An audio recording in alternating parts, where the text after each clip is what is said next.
Hello दोस्तों, स्वागत है आप सभी का एमपी स्टडी में। दोस्तों आज मैं आपके लिए मध्य प्रदेश के प्रमुख नदियां, नर्मदा घाटी एवं जलप्रपात परियोजनाएं से संबंधित महत्वपूर्ण प्रश्न लेकर आ गया हूं जो एग्जाम के दृष्टि से अति महत्वपूर्ण होंगे। तो चलिए दोस्तों बिना देरी करे शुरू करते हैं आज के वीडियो को। क्वेश्चन नंबर 1, जब हार्ड और सॉफ्ट चट्टानें वैकल्पिक व्यवस्थित हो तब नर्मदा और ताप्ती जैसी नदियां इन चट्टानों के माध्यम से प्रवाहित होती है और सॉफ्ट चट्टानों को नष्ट करने की कोशिश करती है। इस सुविधा को कहा जाता है, तो दोस्तों इस सुविधा को कहा जाता है दरार घाटियां। क्या कहा जाता है?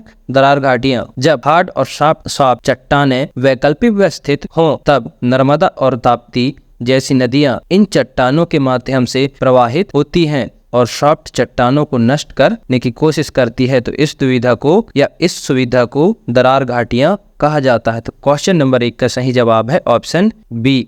बढ़ते हैं दोस्तों अगली क्वेश्चन की ओर। क्वेश्चन नंबर 2, तमसा नदी को टॉस भी बुलाया जाता है। ये नदी यहाँ से निकलती है। तो कहाँ से निकलती है दोस्तों? ये सतना जिला से निकलती है। कहाँ से? सतना जिला से।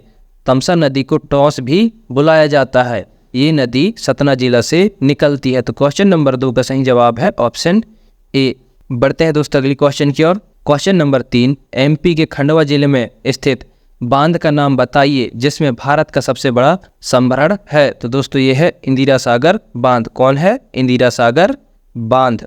एमपी के खंडवा जिले में स्थित इंदिरा सागर बांध जो भारत का सबसे बड़ा संभरण है। क्वेश्चन नंबर 3 का सही जवाब है ऑप्शन ए। बढ़ते हैं दोस्तों अगली क्वेश्चन की ओर। क्वेश्चन नंबर 4, वैनगंगा नहर किस जिले में है? तो दोस्तों ये है बालाघाट जिले में। किस जिले में? बालाघाट जिले में। वैनगंगा नहर बालाघाट जिले में है। तो क्वेश्चन नंबर 4 का सही जवाब है ऑप्शन ए। बढ़ते हैं दोस्तों अगली क्वेश्चन की ओर। क्वेश्चन नंबर 5, बांध जो कि तंदुला नदी पे है उसमें शामिल है। तो तंदुला और जामनी। कौन है? तंदुला और जामनी। बांध जो कि तंदुला नदी पर है वो तंदुला और जामनी, उसमें तंदुला और जामनी शामिल है। तो क्वेश्चन नंबर 5 का सही जवाब है ऑप्शन ए।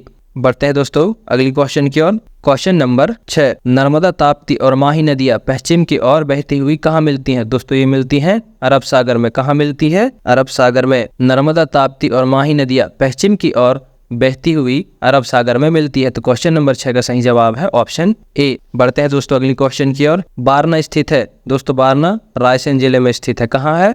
रायसेन जिले में। दोस्तों बारना एक बांध है। दोस्तों बारना बांध रायपुर जिले में स्थित है। तो क्वेश्चन नंबर 7 का सही जवाब है ऑप्शन ए। बढ़ते हैं दोस्तों अगली क्वेश्चन की ओर। क्वेश्चन नंबर 8, NIA का पूरा रूप है। तो दोस्तों ये है कुल सिंचित क्षेत्र। क्या है? कुल सिंचित क्षेत्र। NIA का पूरा रूप कुल सिंचित क्षेत्र है। तो क्वेश्चन नंबर 8 का सही जवाब है ऑप्शन ए। बढ़ते हैं दोस्तों अगली क्वेश्चन की ओर। क्वेश्चन नंबर 9, ओमकारेश्वर और नदियों का समलैन पर स्थित है। तो यह है दोस्तों नर्मदा और कावेरी। कौन है? नर्मदा और कावेरी। ओमकारेश्वर नर्मदा और कावेरी नदियों का समलैन पर स्थित है। तो क्वेश्चन नंबर 9 का सही जवाब है ऑप्शन सी। बढ़ते हैं दोस्तों अगली क्वेश्चन की ओर। क्वेश्चन नंबर 10, जामनी नदी कहाँ पर उत्पन्न होती है? तो दोस्तों ये होती है सागर में। कहाँ पर? सागर से। दोस्तों ये जापानी नहीं है, ये जामनी है। दोस्तों जामनी नदी सागर से उत्पन्न होती है। तो क्वेश्चन नंबर 10 का सही जवाब है ऑप्शन ए। बढ़ते हैं दोस्तों अगली क्वेश्चन की ओर। क्वेश्चन नंबर 11, एक गहरा चैनल जिसके माध्यम से नर्मदा और ताप्ती समुद्र में मिलती है वो कहा जाता है? तो उसको डेल्टा कहा जाता है। क्या कहा जाता है? डेल्टा। एक गहरा चैनल जिसके माध्यम से नर्मदा और ताप्ती समुद्र में मिलती है उसे डेल्टा कहा जाता है। तो क्वेश्चन नंबर 11 का सही जवाब है ऑप्शन ए। बढ़ते हैं अगली क्वेश्चन की ओर। क्वेश्चन नंबर 12, मध्य प्रदेश में दूसरी सबसे लंबी नदी है। तो दोस्तों ये है चंबल नदी। कौन है? चंबल नदी। मध्य प्रदेश में दूसरी सबसे लंबी नदी चंबल है। तो क्वेश्चन नंबर 12 का सही जवाब है ऑप्शन ए। बढ़ते हैं दोस्तों अगली क्वेश्चन की ओर। क्वेश्चन नंबर 13, ताप्ती नदी का मूल है। तो दोस्तों ये है मुल्ताई। कहाँ है? मुल्ताई। ताप्ती नदी का मूल मुल्ताई में है। ताप्ती नदी जो है मुल्ताई से निकलती है। तो क्वेश्चन नंबर, ताप्ती नदी का जो उद्गम स्थल है वो कहाँ है? मुल्ताई। तो क्वेश्चन नंबर 13 का सही जवाब है ऑप्शन बी। बढ़ते हैं दोस्तों अगली क्वेश्चन की ओर। क्वेश्चन नंबर 14, मध्य प्रदेश की नदियों में गहरी चैनलों का गठन मिट्टी के ऊपरी परत को हटा दें कटाव के इस प्रकार को कहा जाता है। तो ये कहा जाता है नाली कटाव। क्या कहा जाता है? नाली कटाव। मध्य प्रदेश की नदियों में गहरी चैनलों का गठन मिट्टी के ऊपरी परत से हटा दें तो इस कटाव को नाली कटाव कहा जाता है। तो क्वेश्चन नंबर 14 का सही जवाब है ऑप्शन बी। बढ़ते हैं दोस्तों अगली क्वेश्चन की ओर। क्वेश्चन नंबर 15, रेवा कुंड कहाँ स्थित है? तो दोस्तों ये है मांडू में। कहाँ स्थित है? मांडू में। रेवा कुंड मांडू में स्थित है। तो क्वेश्चन नंबर 15 का सही जवाब है ऑप्शन डी। बढ़ते हैं दोस्तों अगली क्वेश्चन की ओर। क्वेश्चन नंबर 16, कछुआओं का दुर्लभ प्रजाति किस नदी पर पाई जाती है? तो दोस्तों ये पाई जाती है सोन नदी पर। कहाँ पाई जाती है? सोन नदी पर। कछुओं की दुर्लभ प्रजातियां सोन नदी में पाई जाती है। तो क्वेश्चन नंबर 16 का सही जवाब है ऑप्शन बी। बढ़ते हैं दोस्तों अगली क्वेश्चन की ओर। क्वेश्चन नंबर 17, चंबल, जामनी और कुंवारी इस नदी के द्रोणी का एक हिस्सा है। तो किसका है दोस्तों ये? गंगा। किसका? गंगा। चंबल, जामनी और कुंवारी गंगा के द्रोणी का एक हिस्सा है। तो क्वेश्चन नंबर 17 का सही जवाब है ऑप्शन ए। बढ़ते हैं दोस्तों अगली क्वेश्चन की ओर।